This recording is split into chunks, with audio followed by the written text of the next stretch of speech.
right, Wes, the biggest game this week in college football in your mind is what? It's, of course, Indiana and Penn State, right, Matt? It, of course, is not. Yeah, it's not. It's absolutely not. Look, probably because, there wasn't one really like headliner game like we've had almost every week for the past few weeks. Of course, there's the cocktail party, Georgia and Florida down there in Jacksonville. Oregon, Utah, I think would be probably one of the bigger ones because both those teams right in the mix in the Pac-12 title race. And I would also say Oklahoma, Kansas. Yeah, that's because that is attracting the Fox Big Noon Kickoff show, right? In Kansas. Mm-hmm. And ESPN College Game Day is going to Salt Lake City. Yes, they are. Stanford Steve Coughlin of ESPN, who's on that show and produces SVP Sports Center. He's in the Circa Friday Football Invitational. I finally got him on the show this Friday night. Awesome. Wes, because he's on the West Coast. Yes. For ESPN College Game Day. Let's talk about that one. Oregon at Utah. Ducks laying 6.5. A couple spots you can find a 7 out there. A total of 48.5. I don't have a strong opinion here, but I'm kind of leaning towards the home dog. This is a contrasting styles game. Yeah. You have a brute strength type of team in Utah that's very strong in the offensive and defensive lines, and a finesse speed team in Oregon. Who do you like?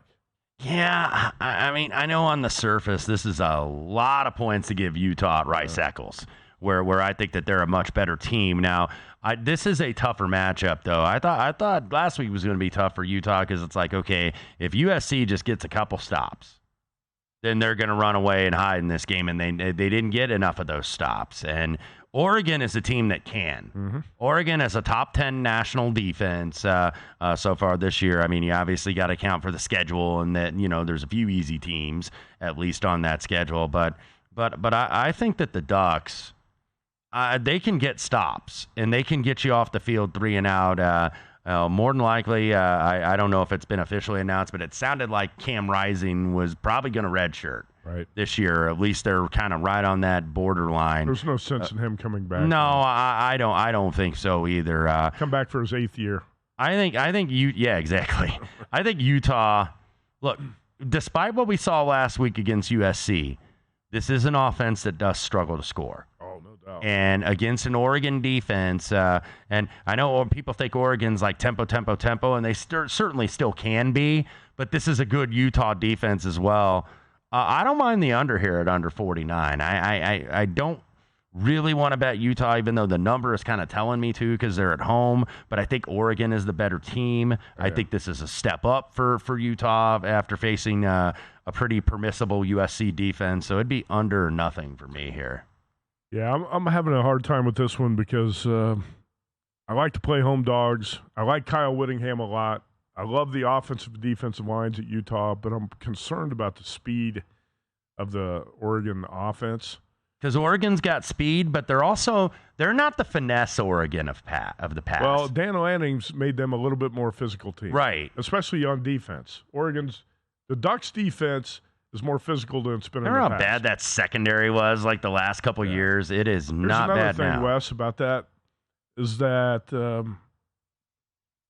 when Utah beat UCLA in Salt Lake City, the Bruins were playing a freshman quarterback, Dante Moore, who just got completely rattled in that atmosphere. It's not going to happen to Bo Nix. No, I wouldn't think so. Bo's been through this before. Yeah. Bo, I think, by the way. How well did Bo Nix play in Seattle against Washington on the road? Yeah, right? I thought he was very good. Bo is one of the handful of guys, I think, that can still win the Heisman. I know he's not the favorite. Right now it's J.J. McCarthy after Michael Penix struggled against Arizona State last week. So that's going to change week to week. But there's really only a handful of guys. I know people want to try to find that long shot and get a good number on a Heisman winner. Bo Nix is one of the handful of guys I think that can win this thing. Of course, I mentioned Penix. I mentioned McCarthy, Nix. I think Jordan Travis, Dylan Gabriel, maybe Maserati Marvin Harrison Jr. We have seen a receiver win it a couple years ago, Devontae Smith. But, yeah, Jaden Daniels as well. He's putting up really good numbers, but I think LSU probably got to win out.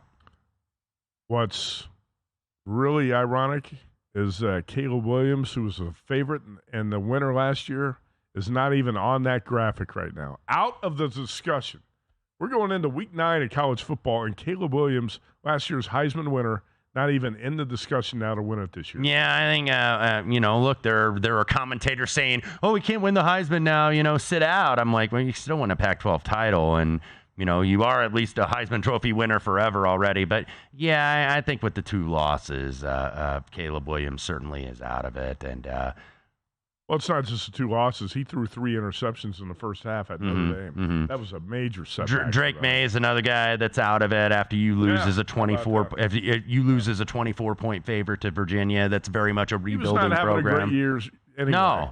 No, I think those were the top 2 quarterbacks in the NFL draft charts, is Caleb Williams and Drake May. Yeah, he had We're a little not even talking about those guys now in the Heisman race. Yeah, Drake May, I think, had a downgrade in offensive coordinator going from Phil Longo to Chip Lindsey, the former Troy coach. So North Carolina now, man, they were riding high after they stomped the U in the second half, and then you kind of knew that there was some kind of random loss that was going to come.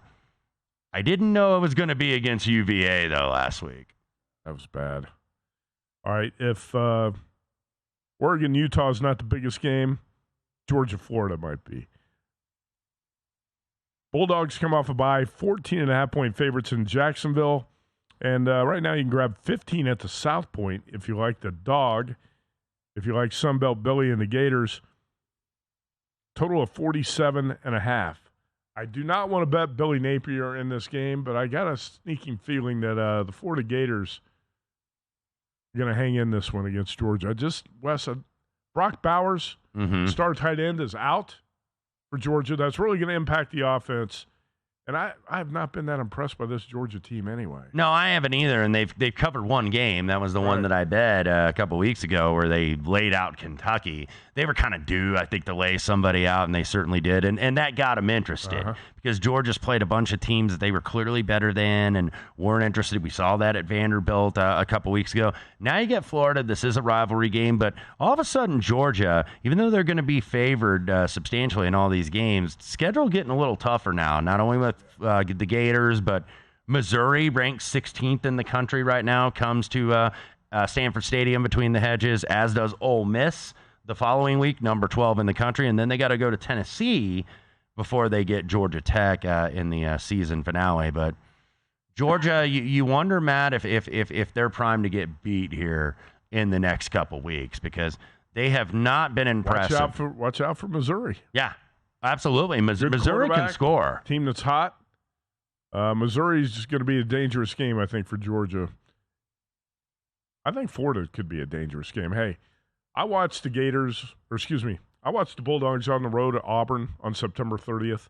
And, Wes, this is a bad Auburn team. Mm-hmm. By Auburn standards, it's a bad Auburn team. Yeah, they can barely complete a forward pass. They can run the ball a little bit. But Georgia was lucky to come back and win that game 27-20. That was ugly. Yeah, and Georgia has played ugly. Now, they've dominated Florida the last 2 years, beat them 42-20. I'm well aware of that. 34-7. Last time the Gators won was in 2020, 44-28. So I do think you're at least going to get a good effort out of Florida here. This is a huge game for Florida. Yeah, right? Because as down as we are on Billy Napier, it's like this team's 5-2. Well, they pulled one out of the fire at South Carolina, converting a big fourth down. Graham Mertz, believe it or not, if you look at the quarterback's numbers, are pretty good. Yeah. I'm surprised he's playing this well. VSiN.com/subscribe to become a VSiN Pro subscriber today.